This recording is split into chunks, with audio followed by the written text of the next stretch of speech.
Hello friends, welcome to MSB Academy. आप सभी का स्वागत है एमएसबी एकेडमी के यूट्यूब चैनल में। दोस्तों, आप सभी को पता ही है हमारी ताबड़तोड़ सीरीज चल रही है। उसके अंतर्गत हम टॉपिक वाइज सारे चैप्टर के मैथ्स के जितने भी चैप्टर हैं सारे चैप्टर के फॉर्मूले लेके आ रहा हूँ। तो उसमें हमने कुछ चैप्टर के फॉर्मूले लेके आ गया हूँ मैं, साधारण ब्याज, चक्रवृद्धि ब्याज, लाभ हानि, प्रतिशत। तो आज की क्लास में हम औसत से संबंधित, जैसा कि आप थंबनेल में देख के एवरेज या औसत, उनसे संबंधित जितने भी फॉर्मूले और ट्रिकी सूत्र हैं वो लेके आया हूँ। तो आप सभी ने अभी तक मेरे यूट्यूब चैनल को सब्सक्राइब नहीं किया तो सब्सक्राइब जरूर कीजिए। तो दोस्तों, अब हम आज की क्लास स्टार्ट करेंगे औसत को। उससे पहले आज का मोटिवेशनल कोट जो आपको ऊर्जावान बनाए रखिए।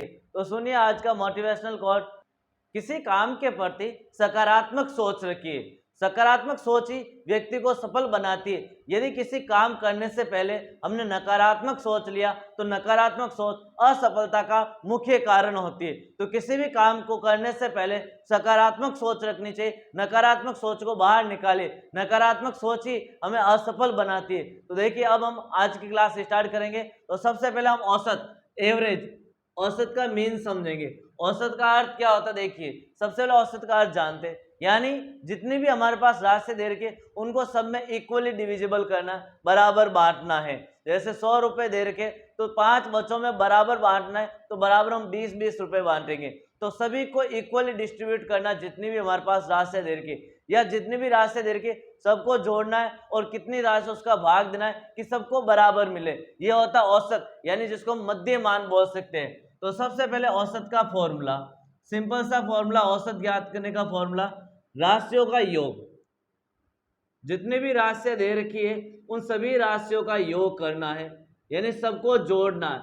योग का अर्थ क्या होता है? जोड़ना। जितनी भी राशियां दे रखी है सबको जोड़ना है और भाग में कितनी राशियां है, नंबर ऑफ डाटा, कितने हमारे पास राशियां है, राशियों की संख्या से क्या करना है, भाग देना है, कितनी राशियों की संख्या है। ये तो हो जाएगा फर्स्ट जो मेन फॉर्मूला औसत ज्ञात करने का। अब एक अगला ट्रिकी सूत्र हमारे पास फॉर्मूला है कि यदि आपको औसत दे देता है, क्या दे देता है, औसत गिवन है आपको और राशियों की संख्या गिवन है, राशियों की संख्या दी हुई है कि इतनी राशियों की संख्या है, तो उन संख्याओं का योग क्या होगा ये भी दिया हुआ है। और आपको पूछ ले राशियों का योग क्या होगा, तो फॉर्मूला लगेगा राशियों का योग, राशियों का योग, यानी कितनी राशियां उन सब का योग क्या होगा, जितनी राशियों की संख्या दे के उस राशियों की संख्या को, राशियों की संख्या को औसत से क्या कर देना है, गुणा कर देना है। राशियों की संख्या को किससे गुणा कर देना, औसत से गुणा कर देना है। तो हमारे पास क्या आ जाएगा, राशियों का योग आ जाएगा कि हमारे पास कितने संख्या है उन संख्याओं का योग प्राप्त हो जाएगा। अब एक महत्वपूर्ण बात ध्यान देनी आपको, किसी भी संख्या में जितने भी हमारे पास संख्या दे रखी है सभी संख्याओं में समान संख्या जोड़ने, घटाने, गुणा या भाग करने पर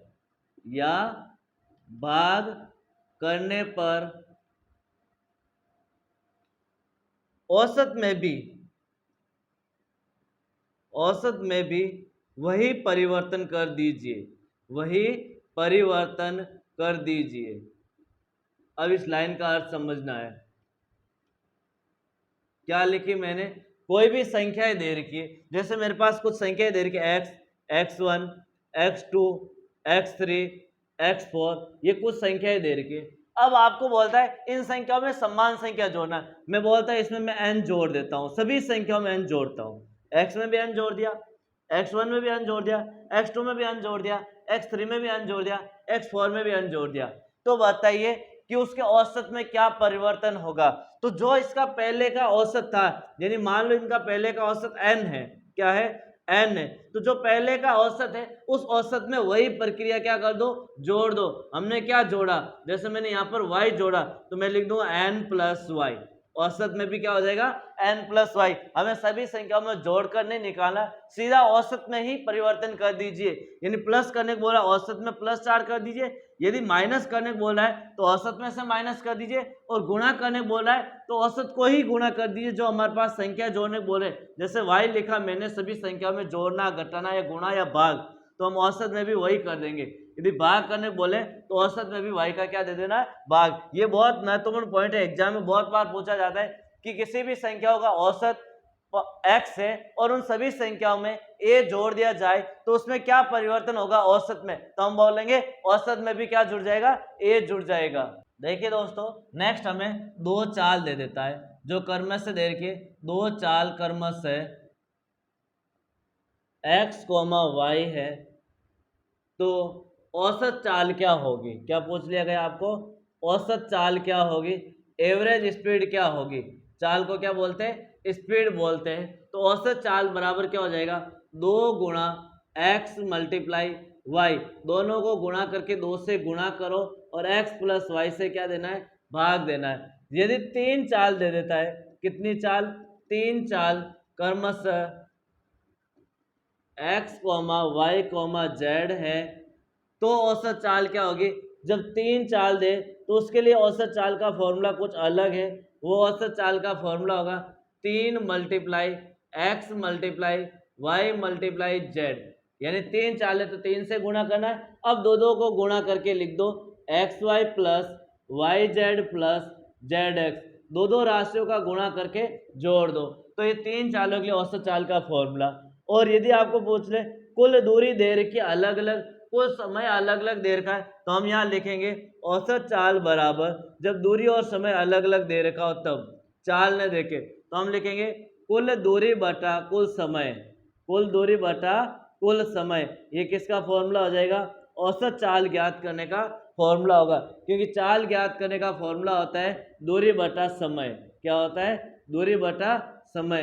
हमें औसत चाल पूछा है तो कुल दूरी कितनी है अपॉन में कुल समय कितना लगा उस दूरी को तय करने में, तो क्या आ जाएगा, औसत चाल। नेक्स्ट हमारे पास है n लगातार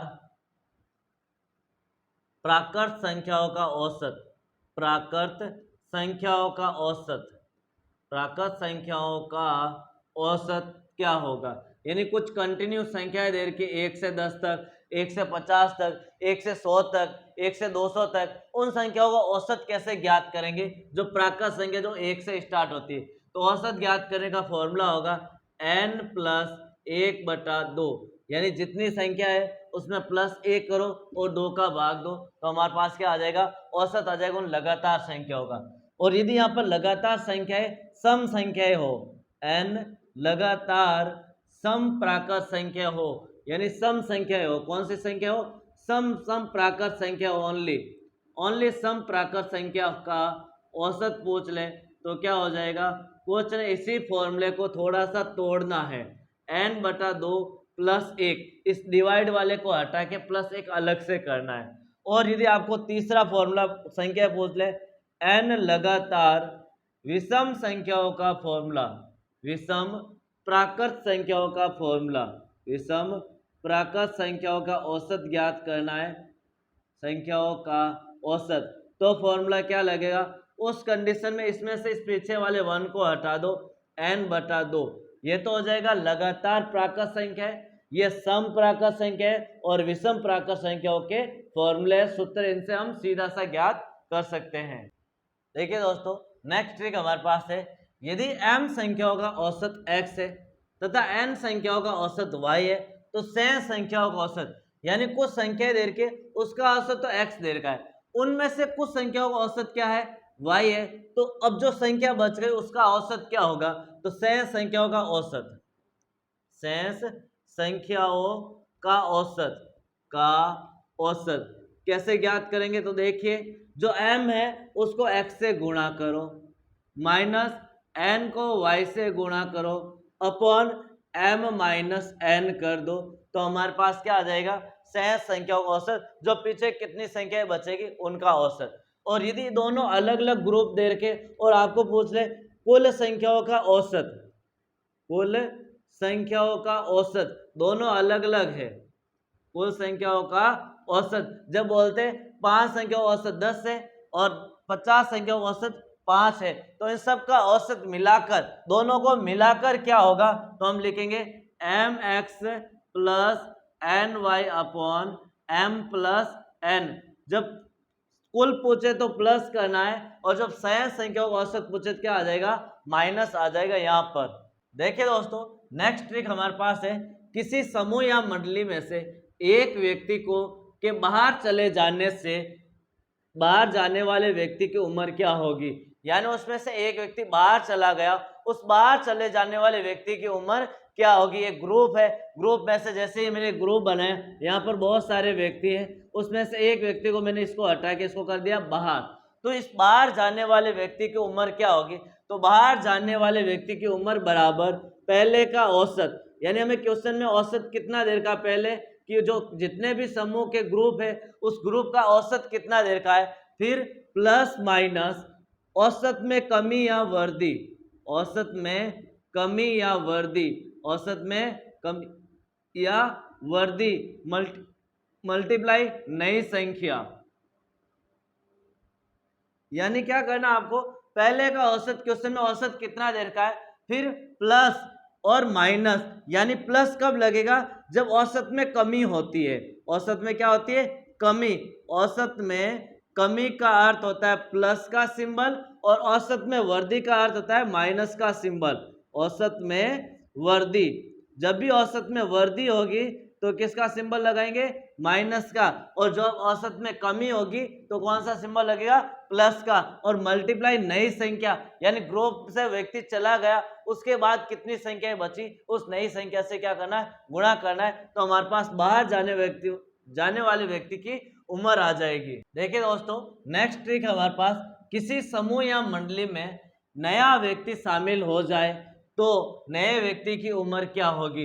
यानी एक ग्रुप है, उसमें एक नया व्यक्ति आ गया, एक व्यक्ति और ऐड हो गया, तो अब नया व्यक्ति किस उम्र का ऐड हुआ, जिससे आपके औसत में कोई ना कोई फर्क दे रखा होगा क्वेश्चन में। तो हमें क्या करना है, पूर्व का औसत या पहले का औसत, पहले का औसत या पूर्व का औसत क्वेश्चन में कितना देर का है, फिर लगाना प्लस या माइनस, प्लस या माइनस, और कुल कितने व्यक्ति हो गए अब ग्रुप में, समूह में कुल कितने व्यक्ति हो गए, मल्टीप्लाई करना है हमारे पास किससे, औसत में वृद्धि या कमी, औसत में वृद्धि या कमी, औसत में वृद्धि या कमी। अब बताओ, जब वृद्धि होगी तो हम प्लस का सिंबल लगाएंगे, जब औसत में वृद्धि होगी तो कौन सा सिंबल लगेगा, प्लस का। औसत में वृद्धि ये किसको प्रदर्शित करता है, प्लस के सिंबल को, और औसत में कमी किसको प्रदर्शित करता है, औसत में कमी माइनस सिंबल को दर्शाता है। यानी जब भी आपको क्वेश्चन बोलता है कि नया व्यक्ति शामिल होने से औसत में वृद्धि हो जाती तो प्लस करना है, और नया व्यक्ति शामिल होने से औसत में कमी हो जाती तो क्या करना है, माइनस। और ट्रिक है पूर्व का औसत, यानी क्वेश्चन में जो पहले व्यक्ति था समूह, उसका औसत क्या है, प्लस माइनस। अब कुल कितने व्यक्ति हो गए समूह में, इनटू औसत में वृद्धि या कमी। देखिए दोस्तों, नेक्स्ट ट्रिक हमारे पास, जब समूह में एक व्यक्ति के स्थान पर कोई नया व्यक्ति रख लिया जाए तो नए व्यक्ति का भार या उसकी उम्र क्या होगी। यानी एक ग्रुप है, उस ग्रुप में एक व्यक्ति को बाहर कर दिया और उसकी जगह कोई नया व्यक्ति रख लिया, तो उसके औसत में कुछ वृद्धि या कमी हो जाती है, क्योंकि सेम भार का नहीं आए, अलग भार का है, ज्यादा भार का है, कम भार का है, तो औसत में भी क्या होगा, बदलाव होगा। तो उसमें नए व्यक्ति का भार क्या होगा, जो औसत में बदलाव हमें दर्शाता है क्वेश्चन में। तो नए व्यक्ति का भार होगा हमारे पास, सबसे पहले लिखेंगे हम औसत, कितना औसत देर का है, जाने वाले व्यक्ति का भार, सॉरी यहाँ क्या आ जाएगा, जाने वाले व्यक्ति का भार, जाने वाले व्यक्ति का भार कितना है, जो ग्रुप से बाहर गया उसका भार क्या है, फिर प्लस माइनस कुल संख्या कितनी है, ग्रुप में कुल व्यक्ति कितने हैं, उस व्यक्ति को औसत में वृद्धि या कमी, औसत में वृद्धि या कमी से क्या करना है, मल्टीप्लाई करना है, और प्लस का अर्थ हो जाएगा औसत में वृद्धि, औसत में वृद्धि, तो इसका अर्थ होगा प्लस का सिंबल, और माइनस का अर्थ होगा औसत में कमी। इससे क्या आ जाएगा, जो ग्रुप में औसत में कमी। इससे क्या ज्ञात होगा, जो नया व्यक्ति शामिल हुआ, जो जाने वाले व्यक्ति के स्थान पर जाने वाले व्यक्ति का भार में गिवन होगा और कुल संख्या में गिवन होगी, औसत में वृद्धि या कमी दे रखेगी, और हमें जो नया व्यक्ति आया उसका भार ज्ञात करना। तो ये वाली ट्रिक हमें अप्लाई करनी है। देखिए दोस्तों, जब समूह में बहुत ज्यादा व्यक्ति शामिल कर ले, अनेक व्यक्ति शामिल कर लिया जाए, तो उस औसत में क्या परिवर्तन होगा, नया औसत कितना होगा, वह ज्ञात करना। तो उसके लिए क्या लिखना आपको, पहले कितना भार था, पहले जो भी व्यक्ति थे उन पहले व्यक्तियों का कुल भार, पहले जो भी व्यक्ति थे उनका कुल भार कितना है, और कुल भार हमने ज्ञात करना सीखा था। यानी हमें क्वेश्चन में कुल भार न देके औसत देगा और व्यक्तियों की संख्या देगा, औसत व व्यक्तियों की संख्या देगा। तो हमें क्या करना होगा, औसत को व्यक्तियों की संख्या से क्या करना होगा, गुणा। तो क्या आ जाएगा हमारे पास, कुल भार आ जाएगा पहले का, प्लस नए व्यक्तियों का कुल भार, नए व्यक्तियों का कुल भार, नए व्यक्ति है जितने भी उन सब का कुल भार औसत दे रखा होगा, और औसत से हमें क्या ज्ञात करना होगा, कुल भार ज्ञात करना होगा।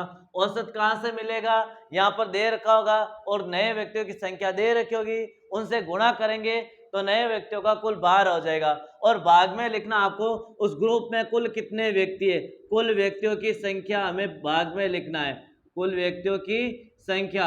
इससे हमारे पास नए जो भी नया औसत होगा सभी विद्यार्थियों का, संख्याओं का, व्यक्तियों का, तो वो औसत आ जाएगा। देखिए दोस्तों, जब किसी भी ग्रुप में से या समूह में से कहीं व्यक्ति बाहर चले जाए, यानी बहुत सारे व्यक्ति कहाँ गए, बाहर चले गए, तो अब नया औसत कितना होगा, जो शेष विद्यार्थी है, व्यक्ति है, उनका औसत। तो हम यहाँ लिखेंगे कुल व्यक्तियों, जो पहले कितने थे, कुल व्यक्ति जो पहले वाले व्यक्ति थे उन कुल व्यक्तियों का भार, कुल व्यक्तियों का कुल भार, जो भी समूह में थे उन व्यक्तियों का कुल भार कितना होगा, और माइनस बाहर जाने वाले व्यक्तियों का कुल भार, बाहर जाने वाले व्यक्तियों का कुल भार, व्यक्तियों का कुल भार, यानी जो बाहर गए उनका कुल भार कितना है, और भाग में लिखना है शेष व्यक्ति कितने बच गए, शेष व्यक्तियों की संख्या, शेष व्यक्तियों की संख्या। किस प्रकार ज्ञात करेंगे हम, सबसे पहले उस समूह में कुल कितने व्यक्ति थे पहले, उन सब का भार, या जो भी हमें भार दे रखा, उम्र दे रखा, कुछ भी दे रखा, वो माइनस बाहर जाने वाले व्यक्तियों के भार, जो कितने व्यक्ति बाहर गए उन व्यक्तियों का भार, कुल भार। क्या चाहिए हमें, कुल भार, न कि औसत भार। अपॉन में क्या हो जाएगा, व्यक्तियों की कुल, शेष व्यक्तियों की कुल संख्या। अब उस ग्रुप में शेष व्यक्ति कितने बचे, उनकी संख्या, बाहर जाने वाले को छोड़कर उसका भाग देंगे तो हमारे पास नया औसत आ जाएगा, जो शेष व्यक्ति बचे। नेक्स्ट ट्रिक के सूत्र हमारे पास है, यदि एक प्रयोग में n फ्रैक्शन लिए गए जिनका औसत x आया, परंतु बाद में पता चला कि एक फ्रैक्शन को गलत पढ़ लिया गया, कभी तो 1 देता है, कभी 2 देता है, जितने भी फ्रैक्शन गलत पढ़ लिया गया है, तो सही औसत क्या होगा, हमने किसी फ्रैक्शन को कम की जगह ज्यादा पढ़ लिया या ज्यादा की जगह कम पढ़ लिया, तो सही औसत क्या होगा, यदि उस संख्या को सही किया जाए तो सही औसत होगा हमारे पास, पुराना औसत क्या है, पुराना औसत, जो हमें क्वेश्चन में क्या दे रखा है, उस पुराने औसत में क्या करना आगे, प्लस, प्लस सही संख्या, सही संख्या क्या पढ़नी थी और गलत संख्या क्या पढ़ लिया, उसको क्या करना है, माइनस करना है, गलत संख्या को क्या करना है, माइनस, और भाग में क्या लिखना हमारे पास, 2 लिखना है। क्या लिखना भाग में, जो सही संख्या, सॉरी, भाग में क्या लिखना हमारे पास, कुल संख्या कितनी है, भाग में क्या आएगा, कुल संख्या कितनी है। यानी हमें क्या करना है, जितने भी फ्रैक्शन दे रखे हैं उस फ्रैक्शनों का पुराना औसत क्या है, और सही संख्या, यानी हमने कितनी संख्याएं गलत पढ़ा, उनमें से सही में क्या पढ़ना था, उन सभी संख्याओं का योग कर दो, और जो गलत संख्याएं पढ़ी उन गलत संख्याओं के योग करके क्या कर दो, माइनस, अपॉन में कुल संख्या। यदि ये ज्यादा होगा तो औसत में वृद्धि होगी, और ये ज्यादा होगा तो औसत में कमी होगी, क्योंकि गलत संख्याओं को क्या करना पड़ेगा, माइनस करना पड़ेगा औसत में से। तो आपको जब आंसर आए, यदि सही संख्या ज्यादा आती है तो जो इनका आंसर है वो इसमें प्लस करना है, और यदि इसमें से माइनस वाली संख्या, ये गलत संख्या ज्यादा आती है, कम की जगह ज्यादा पढ़ लेते हैं, तो फिर हमें क्या करना पड़ेगा, माइनस, क्योंकि फिर इसमें क्या होगा, योग क्या हो जाएगा, ज्यादा। तो इस तरह से, और इसमें भाग में क्या देना है, कुल संख्याएं कितनी है उसका क्या देना है, भाग देना है। अब इस तरह से हमने औसत के जितने भी फॉर्मूले थे, त्रिकी सूत्र थे, वो सारे हमने कर चुके हैं। अब नेक्स्ट क्लास में हम नया टॉपिक स्टार्ट करेंगे, उसके सारे फॉर्मूले लिखेंगे। तो दोस्तों, आप सभी ने अभी तक मेरे यूट्यूब चैनल को सब्सक्राइब नहीं किया तो सब्सक्राइब जरूर कीजिए, साथ ही इस क्लास को लाइक और शेयर जरूर कीजिए।